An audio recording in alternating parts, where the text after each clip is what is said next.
नमस्कार, मीडिया नई सुबह के खास प्रोग्राम में आपका स्वागत है। हमारे साथ हैं कैलाश यादव जी, भाजपा मंडल अध्यक्ष मंडावली। सर, आपका स्वागत है। नमस्कार। भाजपा द्वारा चुनाव को आगे बढ़ा दिया गया है, क्या कारण मानते हैं सर आप?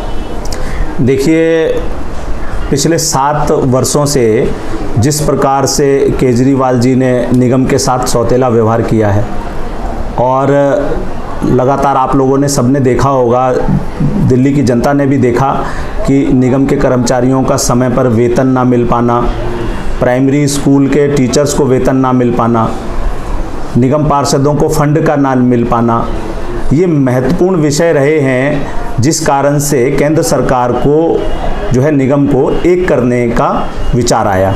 क्योंकि केजरीवाल जी चाहते थे कि निगम में किसी भी प्रकार से निगम फेल हो और उनको इसमें आने का मौका मिले। तो जो उन्होंने निगम के साथ गलत व्यवहार किया और निगम को जो फंड नहीं दिया, उस कारण से ही ऐसा हुआ है और केंद्र सरकार इसको एक करना चाहती है। जी सर, मेरा दूसरा सवाल है, इससे दिल्ली की जनता को क्या फ़ायदा होगा या नुकसान? देखिए, इससे दिल्ली की जनता को फ़ायदा ही होगा। दिल्ली देश की राजधानी है और पूरे विश्व में जिस देश का डंका बजता हो और उस देश की राजधानी का इस प्रकार से बदहाल होना जो है बड़ा चिंता का विषय है। केंद्र सरकार ने उसी विषय में सोचा कि भाई देश की राजधानी विश्व स्तरीय होनी चाहिए और उसका विकास का जो ढांचा है वो बहुत स्ट्रांग और तेज होना चाहिए।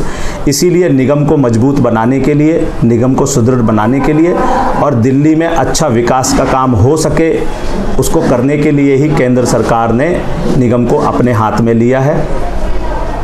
जी, आम आदमी पार्टी का हमेशा एक आरोप रहता है कि भाजपा डर गई, चुनाव को इसीलिए पीछे हटा दिया है। आपको क्या लगता है कि, और आप किस पर क्या कहना चाहेंगे?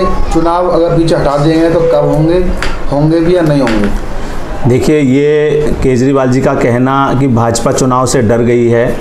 अभी 4 राज्यों के चुनाव, 5 राज्यों के चुनाव हुए, उनमें 4 राज्यों के अंदर भारतीय जनता पार्टी की सरकार पुनः बनी और उन 5 राज्यों के अंदर केजरीवाल जी चुनाव लड़े थे और उनके उम्मीदवारों की जमानतें जब्त हो गई। तो ये कहना कि भाजपा डर गई, भाजपा बिल्कुल उनसे डरती नहीं है। भाजपा जब चाहें, जैसे चाहें, जहां चाहें वो चुनाव लड़ सकते हैं और भाजपा हर समय तैयार रहती है। भाजपा पूरी ईमानदारी के साथ लड़ती है और ये देश की जनता जानती है। केजरीवाल के सर्टिफिकेट की ज़रूरत नहीं है इसमें, लेकिन सिर्फ और सिर्फ दिल्ली के विकास के लिए, दिल्ली में किस प्रकार से 7 साल से बदहाल करके इन्होंने रखा हुआ है, किसी भी प्रकार के कार्य केजरीवाल जी द्वारा नहीं हुए। दिल्ली की स्थिति बहुत ज़्यादा खराब है। उसको देखते हुए केंद्र सरकार ने ये बीड़ा उठाया कि जो निगम 2011 में 3 टुकड़ों में विभाजित कर दी गई थी शीला दीक्षित सरकार के द्वारा, और वो की किस लिए गई थी कि दिल्ली में विकास कार्य अच्छे हो सकें, दिल्ली का विकास अच्छा हो सके।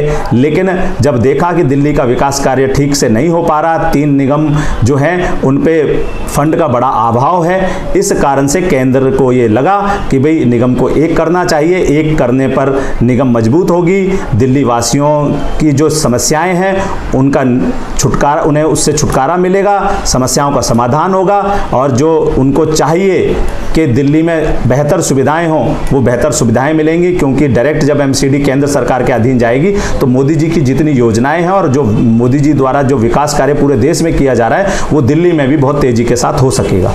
धन्यवाद हमसे बात करने के लिए। नमस्कार।